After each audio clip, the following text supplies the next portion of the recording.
debido a la dificultad de la lluvia, fue lo mejor nomás quedarse, aunque igual tengo que salir a otro lugar, pero ¿se escucha? ¿Se puede ver bien?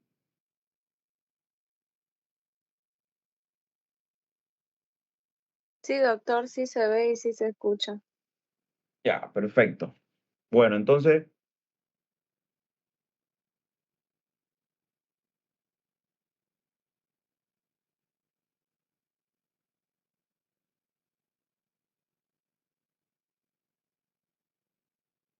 vamos a ver lo que son anestésicos generales y locales, aunque este tema originalmente se lo ve nuevamente en lo que es la materia de anestesiología. Nosotros vamos a ver algunos aspectos de resumen, si bien es cierto es el término, desde el punto de vista solamente farmacológico. Obviamente siempre haciéndole el enfoque que hacemos de manera eh, de lo que debería ser un médico general. Se tiene que entender de que nosotros, los médicos, no generalmente no colocamos todos los anestésicos, solamente son unos ciertos anestésicos que podemos colocar de acuerdo a nuestras competencias o nuestras funciones.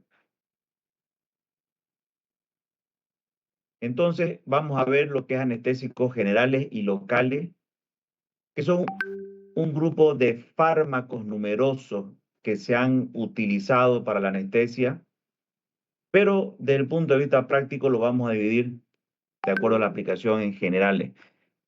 ¿Cuándo es lo que principalmente nosotros vamos a utilizarnos? Volvemos nuevamente para lo que es el dolor.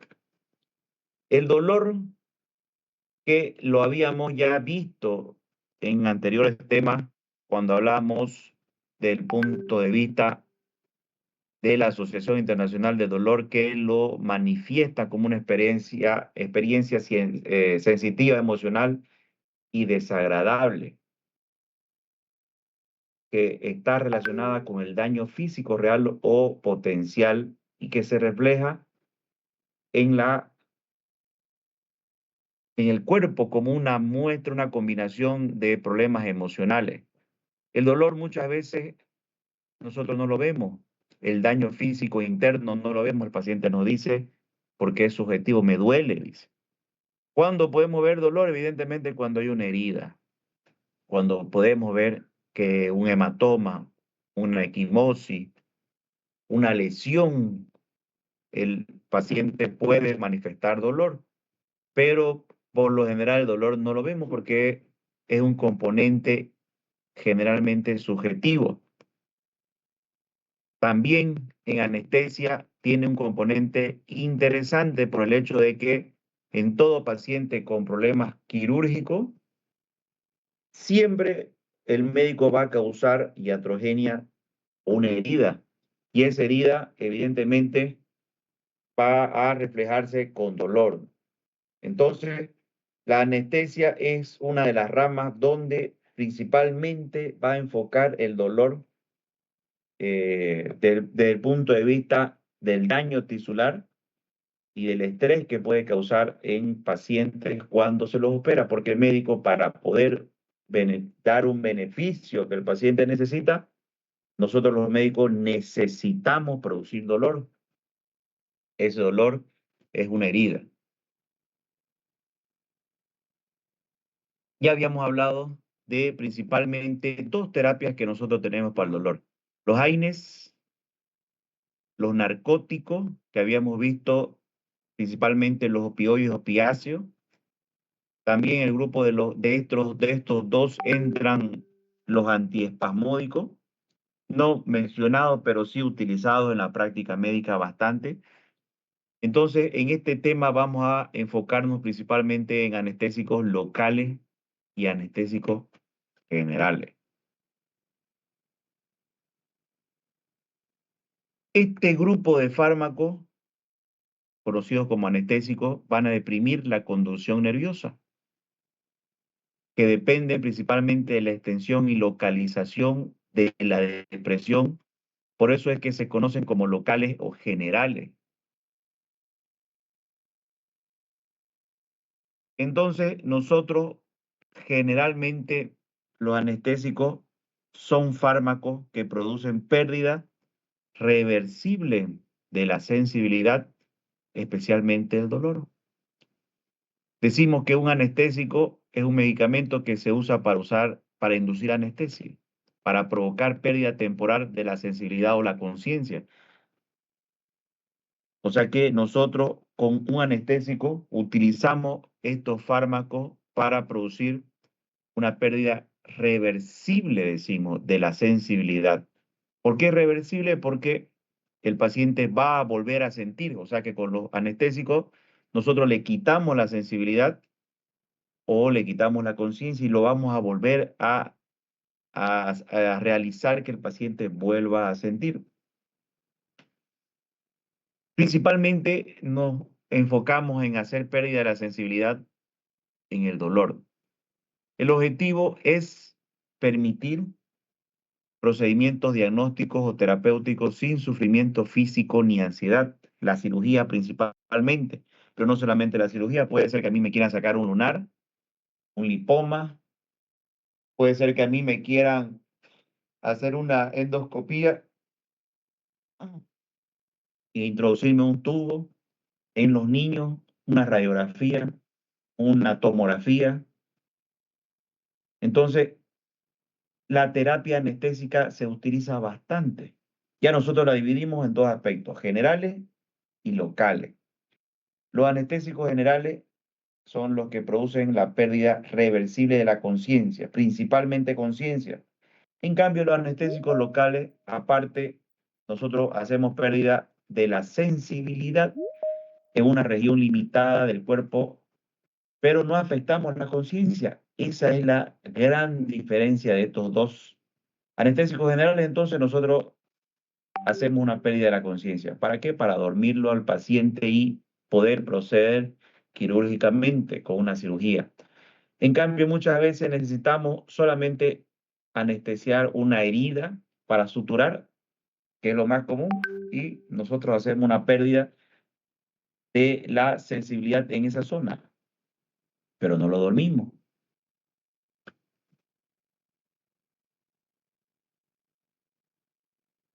Entonces, en primer lugar, vamos a hablar de los anestésicos generales.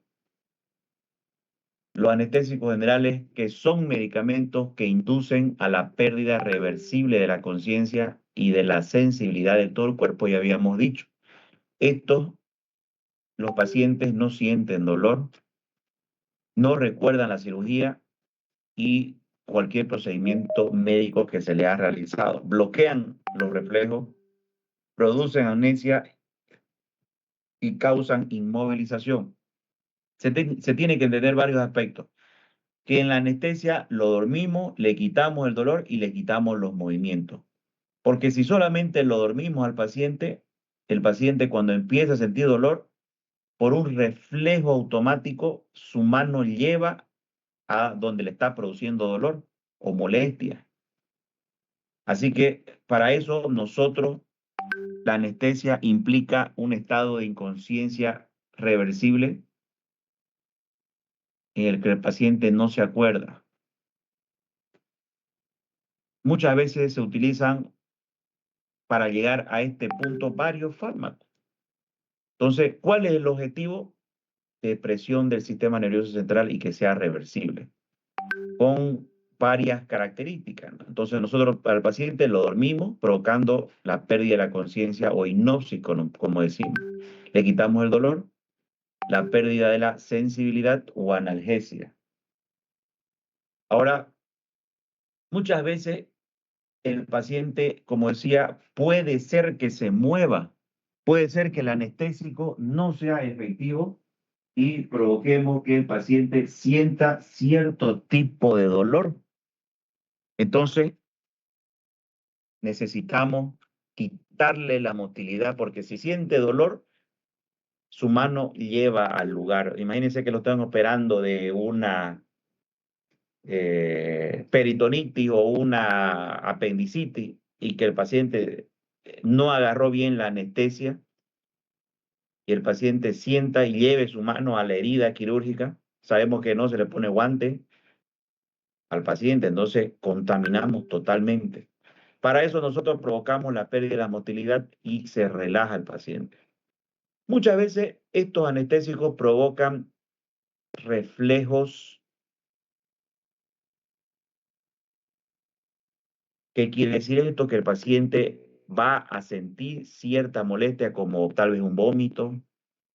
Entonces, nosotros necesitamos hacer una protección neurovegetativa, también náuseas, vómitos o algún otro malestar que pueda ocurrir producto de la anestesia o como efecto adverso común del anestésico. Entonces, nosotros hacemos la actividad refleja y buscamos de que protejamos esa parte.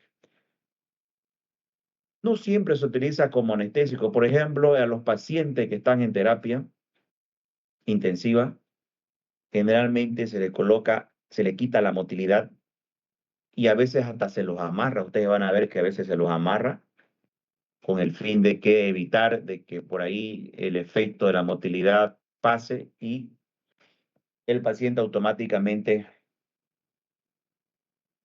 lleve su mano a un lugar donde no queremos que suceda. Entonces, los anestésicos generales tienen estas 4 características principales. Nosotros, del punto de vista, lo clasificamos los anestésicos generales en varios aspectos. Hacemos una clasificación de anestésicos inhalados e intravenosos. Tienen su ventaja, desventaja cada uno. Para nosotros tenemos de los inhalados que entran por vía respiratoria, líquidos volátiles o los gases anestésicos. Los líquidos volátiles tenemos nosotros principalmente el isoflurano, el de los más conocidos, y tenemos los hidrocarburos halogenados. Aquí antes se utilizaba el cloroformo, principalmente, y el halotano. Luego tenemos también de los gases anestésicos que se sigue usando el óxido nitroso, muy poco también, pero se sigue todavía. Y luego tenemos los anestésicos intravenosos que lo utilizamos por vía intravenosa para producir al paciente la anestesia general. En este caso tenemos principalmente, antiguamente se utilizaba tanto el tiopental barbitúrico para producir o quitar el dolor, algunos derivados como la morfina y el fentanilo que tiene varias propiedades, otros que tienen varias propiedades anestésicas como la ketamina, etomidato y propofol que se siguen utilizando.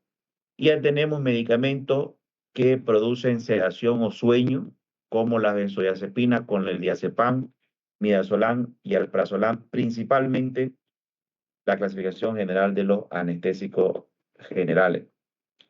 Bueno, habíamos dicho que nosotros tenemos que lograr que el paciente tenga un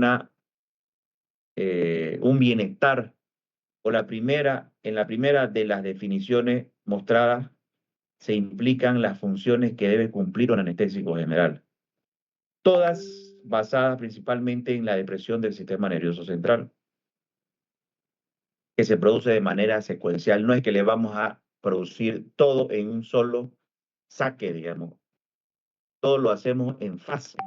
Para eso tenemos las 4 etapas según Gödel, o cuadro de Gödel que se conoce en anestesia, que son etapas consecutivas y cada una produce un incremento de la depresión del sistema nervioso, principalmente cuando ocasionamos anestesia al cerebro. Estas 4 etapas, la etapa de analgesia, quitamos el dolor. Luego viene una etapa 2 de excitación, se llama. Que tenga delirio, una conducta agresiva, entonces puede ser que aumente la presión arterial. Entonces nosotros vamos colocando los medicamentos dependiendo de estos tipos de sensaciones que puedan ir sucediendo. lo que nosotros llamamos en la fase la actividad refleja, la protección neurovegetativa que puede suceder. Luego hacemos una etapa de anestesia quirúrgica o relajación muscular y el cese de los movimientos oculares también. O sea que se coloca los llamados, hacemos la pérdida de la motilidad para provocar relajación muscular. Y ya por último, también nuevamente hacemos la depresión medular de los centros vasomotores respiratorios, dependiendo de la anestesia que se va a utilizar en el paciente. Estas son las 4 etapas conocidas según Gödel. Pero, ¿qué características tendría que tener un anestésico general para que sea considerado como ideal?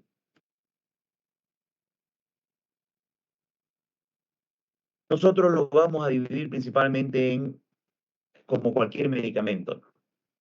El medicamento ideal, siempre buscamos el medicamento ideal, que generalmente el medicamento ideal es el que va a producir menos efectos adversos, que me dañe menos.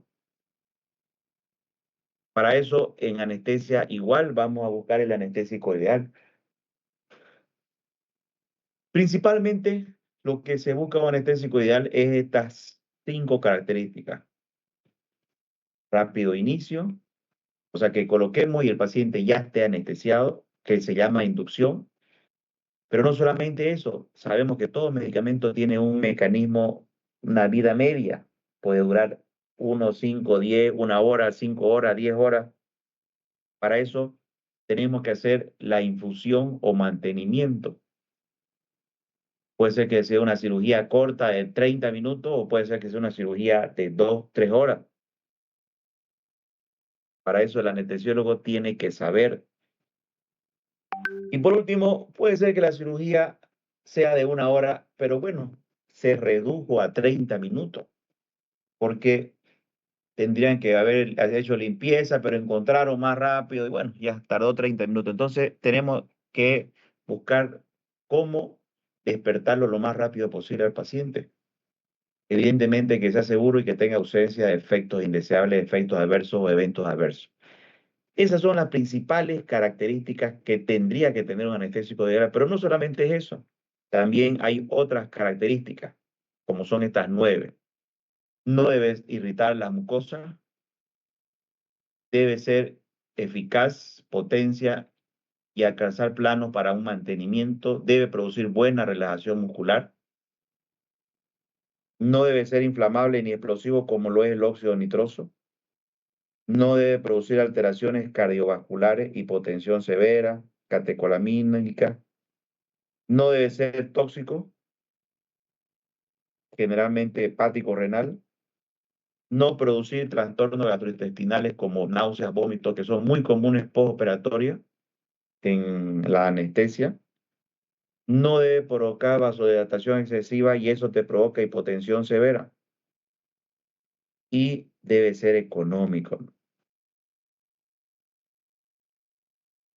Secundarias, digamos, que el paciente se lo opere, salga de la cirugía, post cirugía, no termina todavía, el anestesiólogo sigue controlándolo hasta que llega a despertar y de a poco va sintiendo la pierna, el cuerpo, cuando ya va perdiendo la anestesia. Entonces, tiene que tener estas características para ser considerado anestésico ideal. Nosotros, cuando hablamos de anestésico, habíamos hablado las 4 fases, pero también hay principios de la anestesia quirúrgica. ¿Qué pasa cuando se va a operar un paciente? ¿Qué es y cómo se procede? En primer lugar, hay lo que se llama la inducción. Habíamos hablado de que según las pirámides, perdón, según las fases de Gödel, nosotros tenemos que producir, eh, quitar el dolor. Pero en una anestesia quirúrgica donde se va a operar al paciente, lo primero que se hace es producir el sueño. No nos quitan el dolor en primer lugar, nos quitan nos hacen nos duermen, digamos, si lo vemos, si bien es el término. Una vez que nos quitan o nos hacen dormir, recién producen la analgesia, el dolor. Y por último, la relajación muscular. Esa es la verdadera inducción que inicia cuando ya el paciente está dormido, anestesiado, con analgesia y no puede mover los músculos. Recién se le dice al anestesiólogo ya puede iniciar y el médico que va a operar empieza a hacer la herida, el corte, la incisión para empezar la cirugía. Pero ya el anestesiólogo sabe, entonces va a producir el mantenimiento. Obviamente esto es con combinación de fármacos porque se tienen que entender que no solamente un fármaco logramos hipnosis, analgesia y relajación muscular, se requiere varias combinaciones de fármacos. Puede ser de que se le dé un muscularmente y este dure 4 horas, pero se le dé una benzodiazepina para que duerma 1 hora. Entonces el anestesiólogo tiene que estar atento a esas 3 características. Por lo tanto, el mantenimiento se utiliza en combinación de fármaco y dosis de mantenimiento.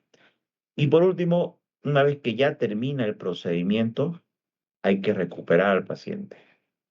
La recuperación del paciente es cuando ya nosotros dejamos de dar medicamentos, ya se produce una buena analgesia, ya empezamos a quitar de a poco los medicamentos. De hecho, han habido hasta pacientes que han manifestado que se las ha operado y han sentido el dolor, ¿no? Originalmente eso es hasta motivo de denuncia.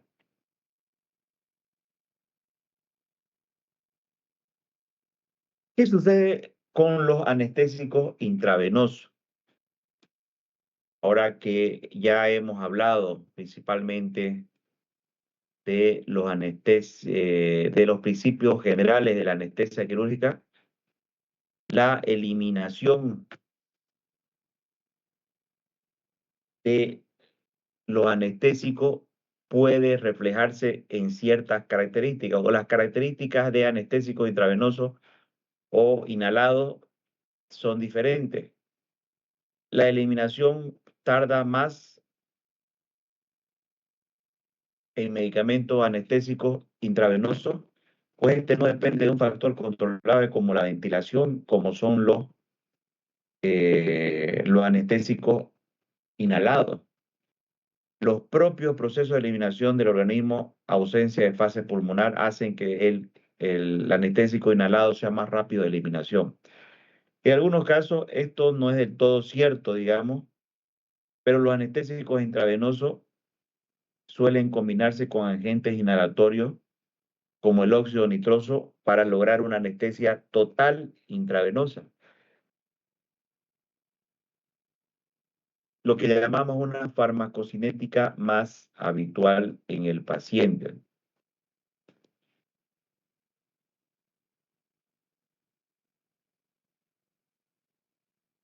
Entonces, los anestésicos intravenosos, eh, si bien el término evitamos el proceso de absorción, pero la inducción es más rápida, pero tarda más. O sea que más rápido lo anestesiamos al paciente, pero cuando terminó el mantenimiento, la recuperación va a tardar más. ¿Qué se hace cuando hay combinación de fármacos? Habíamos hablado de que cuando necesitamos hacer el mantenimiento, nosotros tenemos que combinar los fármacos. Muchas veces, para optimizar la anestesia general, se utilizan 2 o más anestésicos. Uno que produzca una rápida inducción, como lo es los inhalados, también óxido nitroso o los intravenosos, y otro que aporte un adecuado mantenimiento. Luego hay anestésicos más otras drogas, que generalmente se utiliza un anestésico y utilizamos un relajante muscular como el atracurio. Esto ya lo ve el anestesiólogo, depende de la cirugía, depende del paciente. Por eso es que se hace una preanestesia por lo general, que lo vamos a ver después. Luego tenemos los neuroleptoanestesia, que ya son pacientes, casos muy particulares neurológicos, que se utilizan fármacos neurolépticos como el droperidol y un opioide como el fentanilo para producir disminución general de la reactividad y la analgesia. Vamos a ver específicamente cierto grupo de fármacos y también vamos a ver qué hacemos, cuáles son los neuromusculares y vamos a ver anestésicos inhalados, aunque creo que primero anestésico inhalado. Ya, vamos a ver, no directo. Bueno, los anestésicos inhalados, entre los grupos de los anestésicos generales, son fármacos que se administran por vía respiratoria. Se absorben a través del pulmón, como se puede ver en la gráfica. Se coloca una mascarilla. Esto a través de los pulmones, que tiene buena irrigación, pasa rápido a la sangre y al sistema nervioso central, donde ejerce sus funciones, las funciones que dependiendo nosotros vamos a utilizar. Esto generalmente pueden ser líquidos volátiles, entran por difusión pasiva, pasan la membrana. Los más comunes utilizados actualmente sigue utilizándose el óxido nitroso, alotano, isoflurano, sevoflurano y deflurano. Nosotros como médicos generales no utilizamos ni uno prácticamente.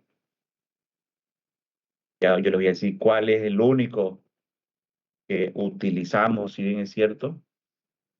De estos grupos habíamos dicho que los líquidos volátiles ésteres, el isoflurano y flurano principalmente, los hidrocarburos como el cloroformo, alotano, sevoflurano, y utilizado como gases anestésicos el óxido nitroso principalmente.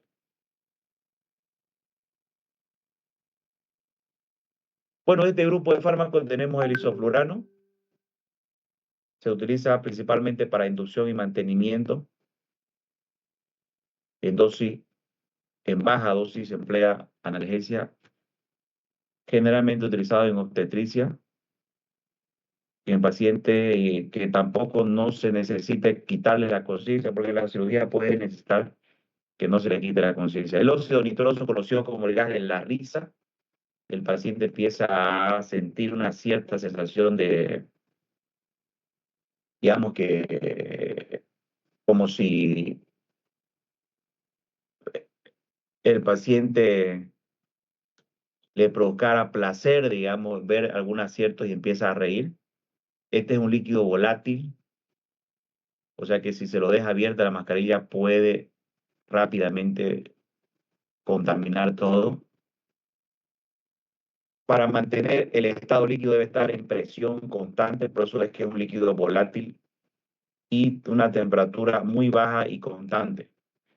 Lo bueno es que la inducción es rápida, recuperación es tras suspender la administración, o sea que cuando se apaga la salida de este gas, el paciente automáticamente empieza a recuperar. No tiene olor, color, no es irritante, o sea que si queda abierta no se huele. Hay una buena tolerancia, rápido, reversible. Eso es el óxido nitroso.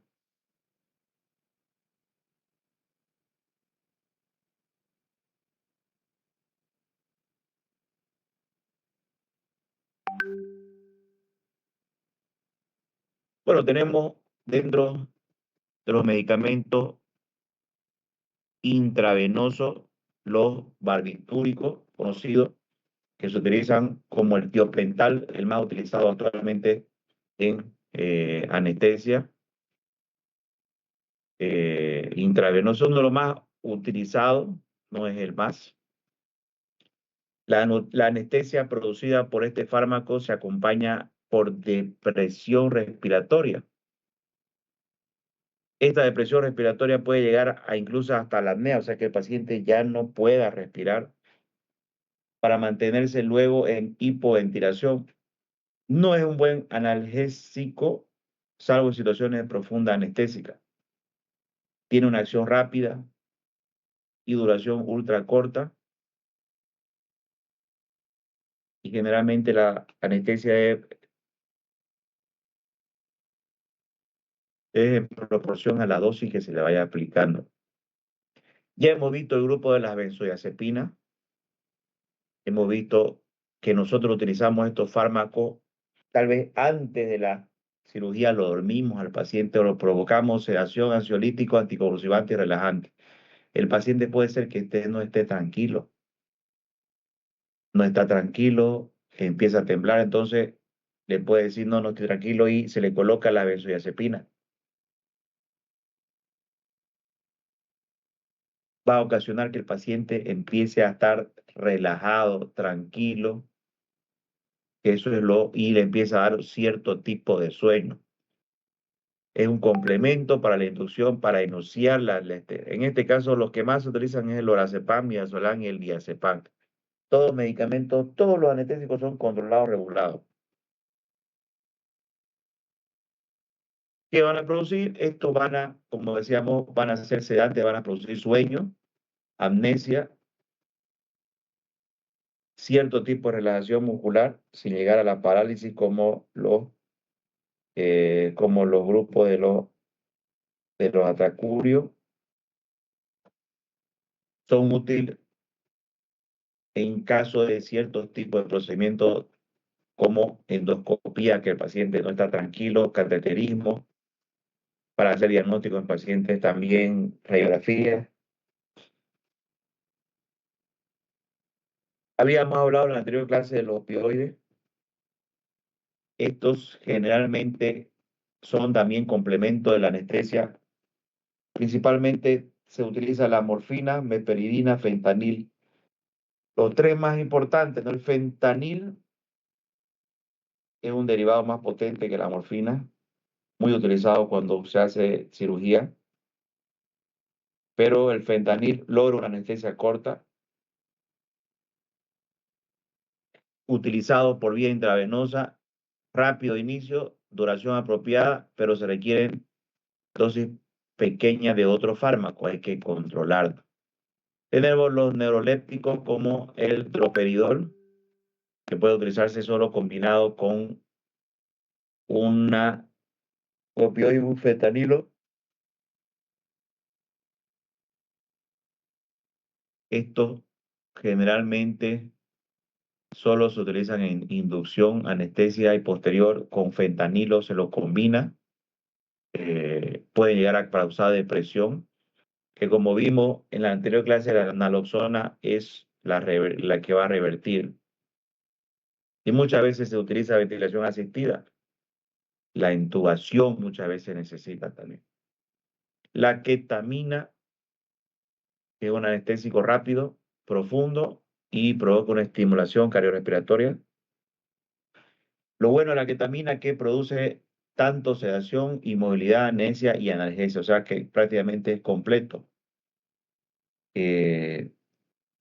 Muchas veces la ketamina no se por el hecho de no es bien controlado, produce bastante adicción. La ketamina es muy adictivo también, es muy fuerte. Generalmente el procedimiento diagnóstico y quirúrgico a baja dosis y logramos el objetivo. Tenemos el propofol, que se utiliza intravenoso, provocando anestesia rápida, pero actualmente se lo utiliza en anestesia en procesos quirúrgicos y exploratorio doloroso. en pacientes ambulatorios, también cirugía oftálmica, sedación de cuidados intensivos. Tenemos igual el etomidato, provoca buena hipnosis o sueño y es rápido y la recuperación es rápida igual, similar al tiopental. No tiene no tiene propiedades analgésicas, o sea que solamente hace dar sueño en pacientes que tengan que tengan pérdida de volemia o sangre, hipertenso o enfermedades cardíacas pueden disminuirse la dosis de acuerdo en estos casos. Tenemos los medicamentos que producen parálisis muscular, llamados bloqueadores neuromusculares. Estos llamados relajantes del músculo estriado, ¿se acuerdan que hablábamos del músculo liso en los antiespasmódicos? Estos producen interrupción de la transmisión del impulso nervioso. Tenemos de varios grupos. Tenemos de acuerdo al mecanismo de acción, los neuromusculares no despolarizantes y los despolarizantes. La succinilcolina, rápido, pero tiene sus consecuencias. Luego tenemos los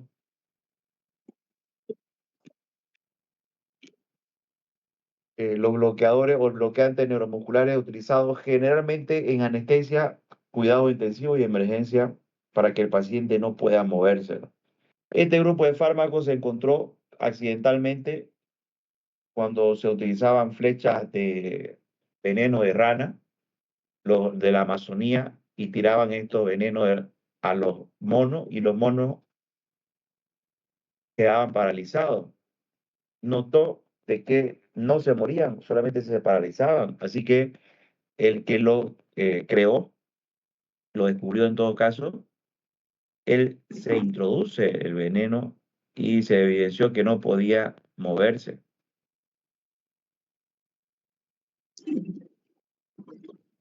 ¿Cuándo lo que lo van a utilizar? Principalmente pacientes intubados, como de emergencia en terapia intensiva, cirugías igual para relajar siempre, ventilación mecánica en pacientes que estén ventilados, manejo de convulsiones, tétanos y traumas severos, se utilizan los neuromusculares para que el paciente no se pueda mover. Pero tenemos los despolarizantes de los bloqueantes como la succinilcolina, que habíamos dicho que es rápido, muy corta, y tenemos los no despolarizantes, estos son los que más se utilizan. Estos bloquean la acetilcolina, provocando que no se haga la contracción muscular. Aquí tenemos varios fármacos: rocuronio, becuronio, pancuronio y atracurio. El atracurio no es los más utilizados, pero dependiendo del procedimiento, el anestesiólogo lo utiliza para provocar, siempre viendo el inicio rápido, qué duración, y dependiendo de eso, habíamos dicho que no es lo mismo una cirugía corta que una cirugía de 1 hora. Entonces, depende de esa situación, se utiliza el bloqueante neuromuscular, que generalmente el más utilizado es el atracurio, que tiene un inicio rápido y una duración entre 20 a 35 minutos, que por lo general son lo que duran las cirugías normales. Luego tenemos, si depende que es una cirugía que va a durar mucho más, ya se utiliza pancuronio y se evidencia que no haya problemas cardiovasculares, taquicardia también, que eso puede alterar. Habíamos dicho que siempre cuando el paciente va a ser operado, siempre se necesita hacer una valoración preanestésica. De hecho, eso es tan importante que hasta pueden tener problemas legales cuando no se hace.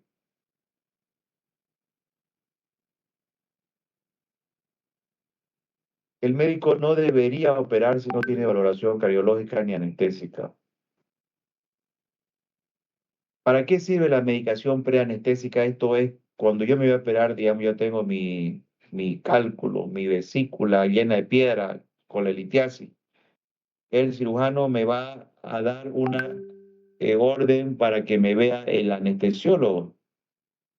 El anestesiólogo me va a preparar para la anestesia y cirugía, preguntándome qué tipo de cirugía, si tiene alguna alergia, si tiene alergia a algún medicamento, si ya le han hecho procedimiento anestésico. Es una consulta con el anestesiólogo que dura 30, 60 minutos antes de provocar la anestesia, ¿no? Días antes o generalmente días antes.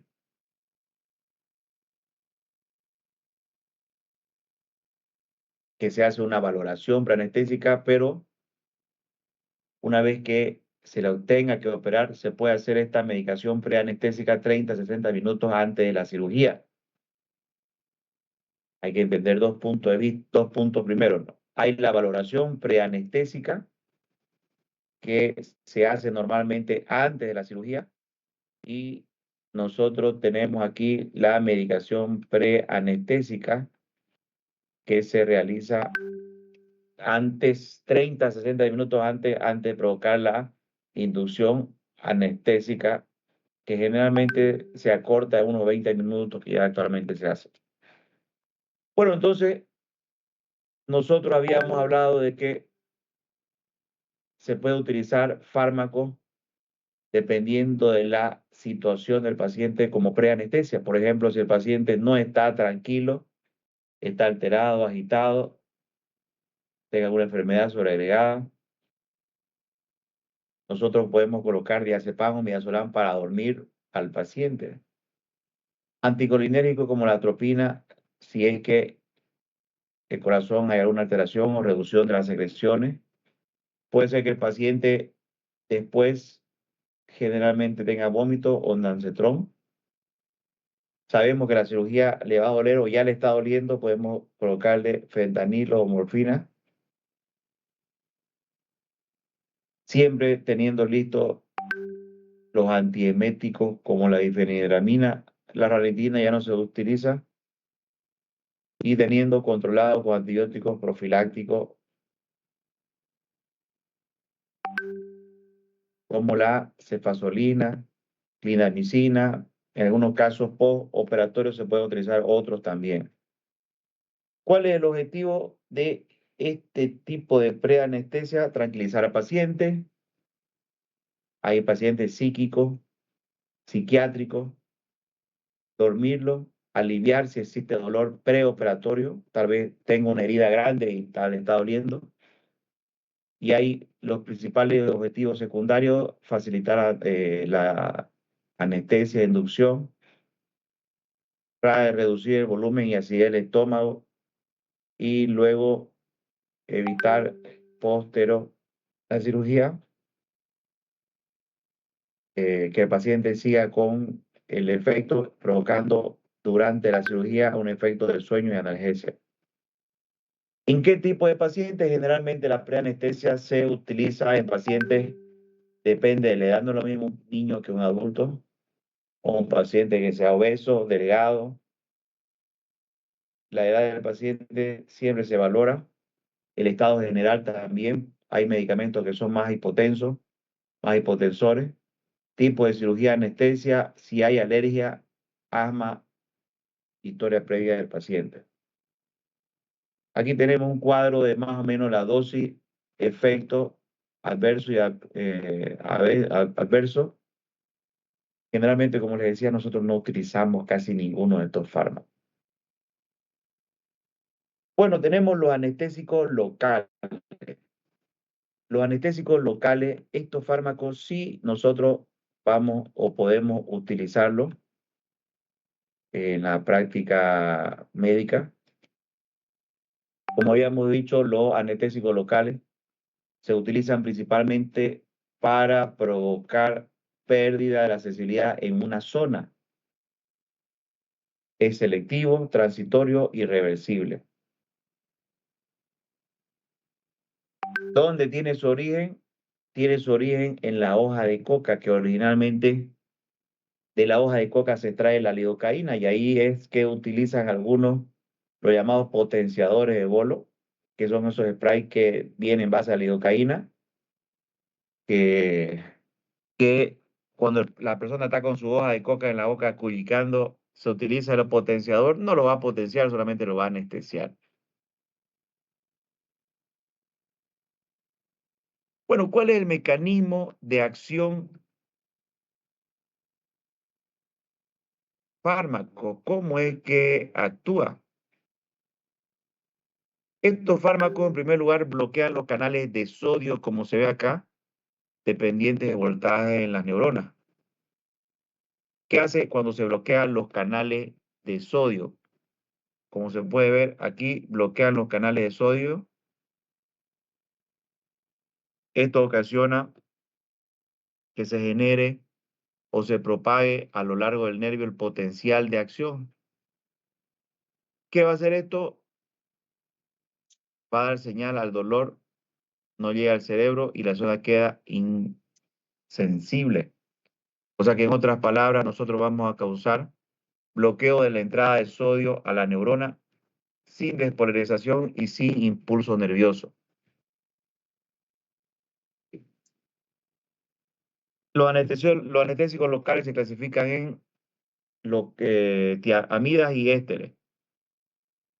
Las amidas, la lidocaína, bupivacaína, los más utilizados, y los ésteres, la cocaína, procaína y tetracaína. Fíjense que como decíamos, de la hoja de coca se pueden salir esto. La cocaína produce cierto tipo de anestesia igual al paciente. ¿Y en qué lo vamos a utilizar estos anestésicos locales? Lo vamos a utilizar en la superficie, en gotas, por ejemplo, como se ve, se aplica directamente en la mucosa, córnea, vías urinarias, cavidad oral. El cavidad oral es el llamado potenciador. Cuando hacemos infiltrado, quiere decir cuando se hace un infiltrado, se utiliza por debajo de la piel y ahí está pasando un nervio. Nosotros colocamos y va a bloquear cierto tipo de lugar, prácticamente la mitad de la mano va a bloquear. Lo mismo que decimos por bloqueo nervioso. Por bloqueo nervioso, buscamos los nervios, todo el tronco para anestesiar la mitad. En anestesia por infiltración, esta es la más común que generalmente hacemos nosotros. Viene un paciente con herida, aquí digamos está la heridita, nosotros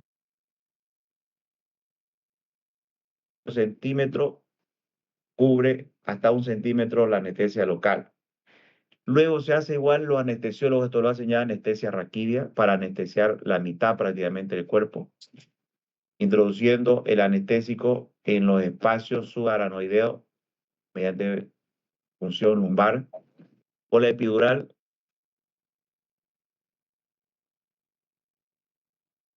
que hacemos bloqueo de los nervios raquídeos también. ¿Cuáles son los anestésicos más utilizados? La lidocaína, el más utilizado, es sintética, rápida, intensa, de mayor duración a comparación de los otros anestésicos locales. O sea que podemos hacer anestesia tópica en crema y en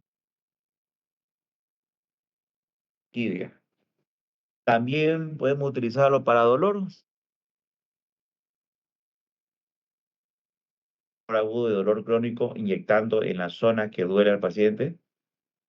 Vía intravenosa también se lo utiliza como medicamento cuando veamos cardiovascular, como antiarrítmico ventricular, disminuyendo la despolarización. El corazón es un músculo. Así que cuando hacemos anestesia infiltrativa hay que tener cuidado de que no toque vena. De hecho, nosotros cuando hacemos este tipo de anestesia de infiltración, nosotros aspiramos la jeringa para ver si no hay sangre. Si no hay sangre, recién aplicamos la anestesia. Vienen en gel, spray para boca, frasco ampollas inyectable al 1 al 2%, odontología. Aquí vemos, fíjense, el spray que se utiliza generalmente para prolongar la pasión, Max Men. ¿Qué es lo que va a prolongar? Va a hacer que el hombre no pueda terminar, digamos, el coito. Eso es lo que hace. Entonces, para hacer una infiltración dérmica, cuando tengo una herida, nosotros sunchamos, colocamos por debajo, intradérmica prácticamente, medio a 1 ml por 1 centímetro de lesión.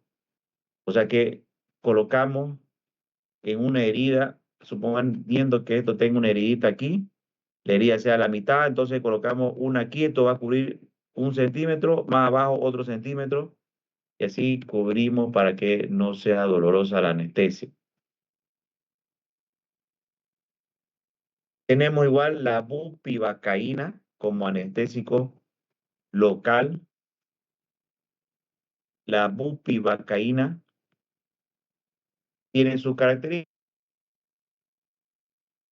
anestesia subaranoidea para anestesiar la parte inferior del cuerpo, perineo, abdomen, parto vaginal, normal, cesárea y cirugía reconstructiva de extremidades inferiores. Es la más común en cirugía del abdomen hacia abajo. En parto igual se puede utilizar para que la paciente no sienta mucho. Tenemos la tetracaína, que generalmente se utilizaba como una acción más larga, que actualmente se lo utiliza en extracciones dentales en parto, y igual viene como colirio en ojo. La mepivacaína, que se utiliza principalmente en anestesia obstétrica, cuando se va a operar a la mujer y se le va a sacar el bebé. No sirve mucho como anestésico tópico. También se utiliza como bloque caudal epidural, la mitad del cuerpo, anestesia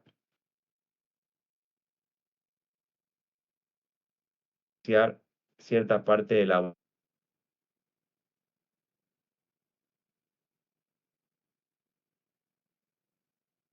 Entonces, ya haciendo un resumen de todos estos anestésicos locales, nosotros tenemos estos 4 principales, aunque hay más, pero nos vamos a basar principalmente en esto. Todos, de acuerdo a la química, amigas ésteres, rápida es la lidocaína, por eso es el que más utilizamos. La bupivacaína y la tetracaína son lentos. La duración es 1 a 2 horas que vamos a tenerlo anestesiado al paciente. Unos 20, 30 minutos hacemos una curación, sutura de una herida. Potencia moderada, la bupivacaína, tetracaína es más alta. El problema cardíaco es bajo de la lidocaína. Generalmente procedimientos menores en odontología, cuando no van a sacar una muela, también nos meten lidocaína o hacen bloqueo nervioso.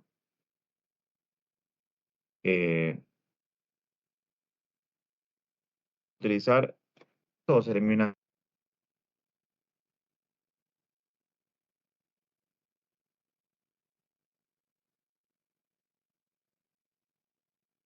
Bueno, entonces, ese es el tema. El día jueves llevo las notas. ¿Alguna pregunta hasta ahí? El día jueves llevo las notas con código. La voy a subir. No la voy a subir, la voy a pasar a lo que estén nomás ahí. Ya nos falta pocos temas para terminar. Prácticamente, a ver qué tema nos falta. ¿Cuándo es la fecha del examen con ustedes? El 27, creo, si no me equivoco. Sí, doctor. Sí, doctor. Ya, entonces, a ver qué no me ya está anestésico.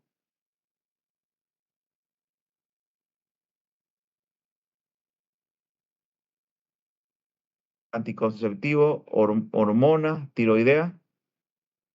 Y creo que no hemos visto con ustedes sistema nervioso central. Eso va a ser 3 temas, nos falta. Trastorno del sueño está ahí, ya está. Es así, esos son los tres temas nos faltan. Según la cronología, a ver, 3 temas. O sea, lo acabamos la otra semana. Ay, la otra semana ya es el examen. El lunes entonces lo terminamos. El jueves y el lunes ya el examen directamente. ¿Alguna pregunta, jóvenes?